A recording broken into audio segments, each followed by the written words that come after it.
Saudara-saudariku yang dikasihi Tuhan, selamat pagi berkah dalam. Ojo lali bahagia. Sudahkah kita memberi senyum hari ini, Rabu 15 Februari 2023? Mari kita awali permenungan kita hari ini dengan tanda kemenangan Kristus. Dalam nama Bapa dan Putra dan Roh Kudus. Amin.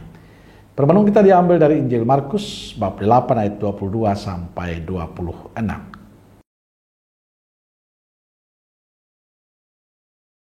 Kemudian tibalah Yesus dan murid-muridnya di Betsaida. Di situ orang membawa kepada Yesus seorang buta, dan mereka memohon kepadanya supaya ia menjamah dia. Yesus memegang tangan orang buta itu dan membawa dia keluar kampung. Lalu ia meludahi mata orang itu dan meletakkan tangannya atasnya dan bertanya, "Sudahkah kau lihat sesuatu?" Orang itu memandang ke depan, lalu berkata, "Aku melihat orang, sebab melihat mereka berjalan-jalan, tetapi tampaknya seperti pohon-pohon." Yesus meletakkan lagi tangannya pada mata orang itu, maka orang itu sungguh-sungguh melihat dan telah sembuh, sehingga ia dapat melihat segala sesuatu dengan jelas. Sesudah itu, Yesus menyuruh dia pulang ke rumahnya dan berkata, "Jangan masuk ke kampung."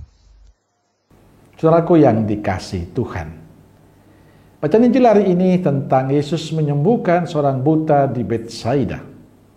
Ada dua hal yang bisa kita renungkan bersama hari ini. Pertama, Yesus selalu terbuka hatinya untuk setiap orang yang datang padanya. Ia tidak pernah menolak, ia menyambutnya dengan baik, mendengarkan keluh kesah mereka. Yesus selalu mempunyai cinta untuk siapapun. Yang kedua, Yesus punya kuasa untuk menyembuhkan. Penyembuhan orang buta dilakukan secara bertahap. Pertama, Yesus membawanya keluar kampung, lalu ia meludahi mata si buta dan meletakkan tangan di atasnya. Kali ini dia bisa melihat namun masih samar-samar. Lalu Yesus meletakkan tangannya pada mata orang buta itu dan akhirnya bisa melihat dengan jelas. Saudara yang dikasihi Tuhan, mengapa orang buta bisa sembuh dan melihat? Menurut saya, karena dia mau datang pada Yesus. Dia mau datang pada Yesus. Ia mau menyerahkan semua hidupnya, kedukaan, kesedihan, persoalannya kepada Yesus. Dia yakin Yesus mampu, punya kuasa menyembuhkan. Dan iman itulah yang membuktikan dia. Akhirnya dia bisa disembuhkan. Sabda Tuhan hari ini sebenarnya ingin menyadarkan kita bahwa datang pada Yesus dan berserah diri pada Yesus dengan tulus tidak pernah akan sia-sia. Selalu ada jawaban yang indah dari Yesus.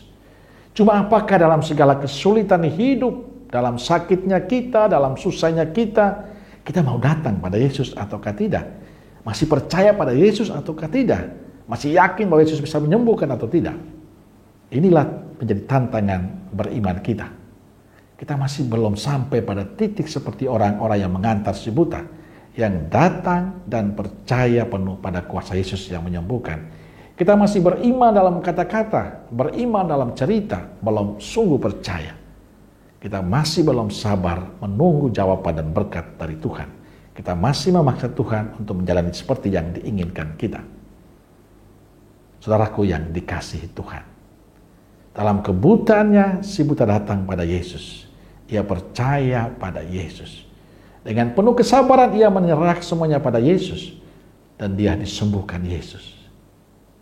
Semoga kisah ini menjadi inspirasi bagi kita untuk selalu datang pada Yesus dan percayakan hidup kita kepada Yesus.